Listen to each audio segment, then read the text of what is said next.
What's going on, guys? My name is Naz and welcome to the Spooling Up channel. What I'm going to be doing today is I'm going to be fitting some wheels to the MK4 GOLF GTI.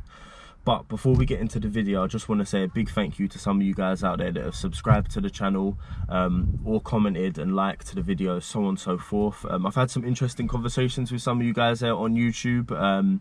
You know, some of you giving me advice, some of you just giving me a thumbs up and saying, you know what, nice video, and so on and so forth. And I've spoken to some of you guys on Instagram, you know, saying to me, oh, maybe this will be a good modification for you to do next, maybe that, maybe this will be a good video, so on and so forth. So yeah, big thanks to you guys, man. It's really nice to get the support and to keep the positivity going with the channel, so that's all good. But for now, let's get into the video of the car and see what the wheels look like when we get them on.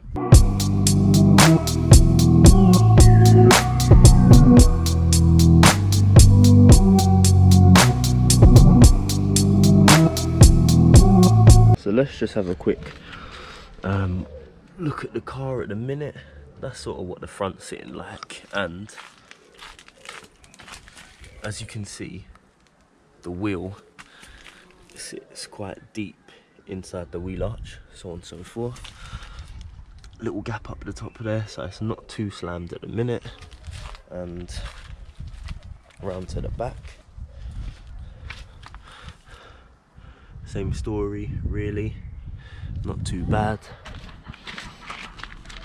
Wheel again sitting well within the arch, and obviously this side is the same. So that's how things are sitting with the Golf at the minute. It's not too bad. I quite like the way it sits. It's not too high, not too low, and most important thing, I can still get the car over speed bumps without it causing too many issues. So let's see if these new wheels pose a threat to how easy the car is to drive at the minute.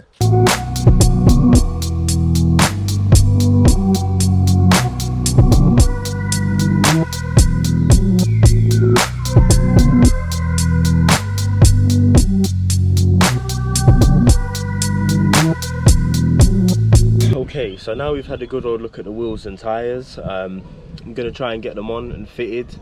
I'll let you know exactly the dimensions of the wheels and what I've had to do to make them fit, and all the little niggles and that I came along with along the way, because I did actually try and fit these wheels about 2 weeks ago, but I found out some bits were missing and I had to order some parts. So yeah, going to go ahead and put one side on and do a bit of a comparison and let you guys know about all the fitment details. Right guys, so a quick look at these alloys that I've purchased. They are 3SDM 0.04 style alloy wheels, and they are 18 inches and they are 8.5J wide.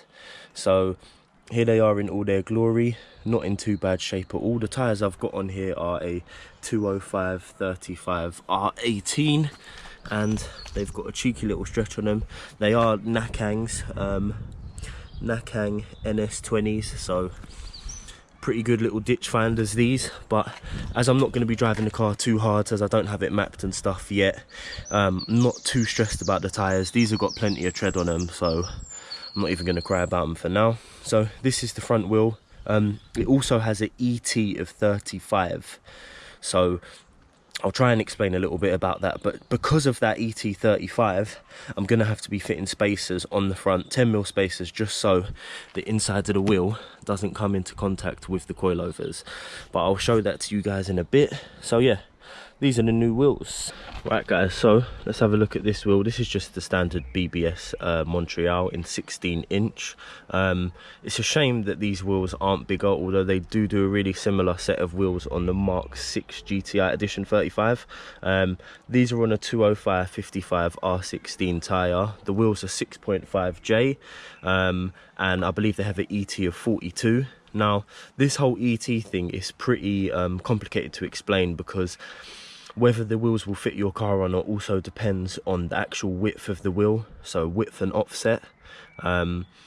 So at the moment I've got 8.5J front wheels with an ET of 35, and I've got 9.5Js with an ET of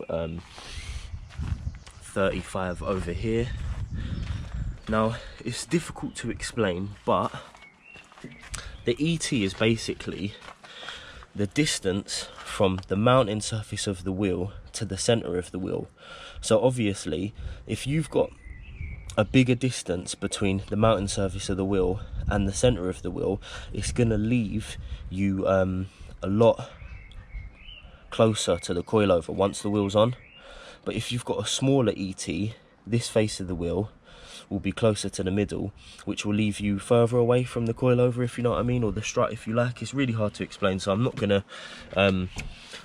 go too deep into it. All right, guys, so now we got one of the big meaty rears here. Obviously exact same wheel, fitment size just a bit different. 9.5J wide, ET35 still. Same tyre on the rear, but this one is on its way out. It needs to be replaced. So I've got 3 new tyres on the wheels, and this is just one that's coming up to the tread wear depth indicators, so it's needing replacement. But yeah, nice big meaty tyre, nice looking stretch there, pretty good condition on the inside. There's something actually I want to show you guys which gave me a bit of trouble with these wheels, but just need to go and grab something quickly. But yeah, this is for the rear, looking pretty cool. Hopefully it's nice when it's sat down, and it's got a nice concave on it as well. So see the way the wheels bend in nicely, look pretty cool. It's also this rear wheel has also got a 225 35 R18 tyre on it, and obviously yeah, this wheel's 9.5J, so the tyre itself has got quite a nuts stretch on it when you look at it, but it looks really good. Nice to have the lips of the wheel sticking out as much as they do. Hopefully not going to get any grief from this setup, but yeah, man, I mean, the rear wheel looks good. So that's the rear. Now guys, I just want to show you something interesting. This is the front setup, and this is the 10mm spacer I've got. Unfortunately, they're not hub centric. These are the ones that the guy who had the wheels before me gave, but they are 10mm spacers, not hub centric, but I'm going to use them for now just to get the wheels on. Obviously it would be nicer if they were hub centric, so I've got this lip to mount the wheels on, but for now I'm going to have to get these on and deal with what I've got for now, just to fit them, make sure they fit, and then I can go about getting some new hub centric spacers. And they actually come with extra long wheel bolts, because obviously you've now got an extra 10mm to get through, so they come with extra long bolts as well. So let's get this front wheel on. Okay, so I'd like to take this opportunity to show you something quite interesting. As you can tell, we're at the rear of the car now. Now obviously I bought 4 of these wheels, and I was really annoyed because I went to see if 2 of them would fit on, just on the passenger side. But what happened was, when I walked the wheels out, the front wheel went on, but the rear one was sliding around all over the place on the disc, and I realised it was due to this internal centre bore of the wheel. And I was like, why isn't the wheel fitting? Why is it sliding around everywhere? And it was like this internal diameter was too big for this, and this is what it was missing.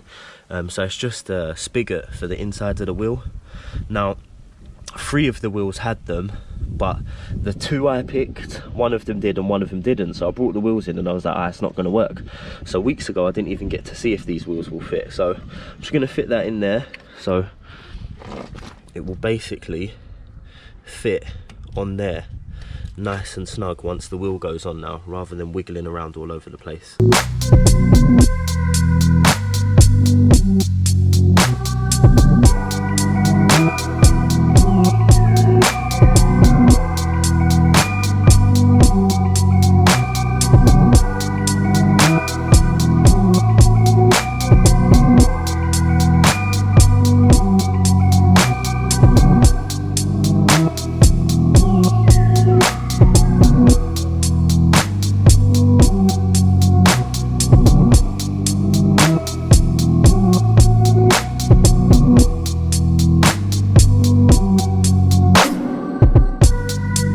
So earlier on I forgot to mention that these wheels actually come with decenter caps, and I'll just quickly show you guys what these look like. I sort of thought I preferred them with them off, but they actually look good on as well.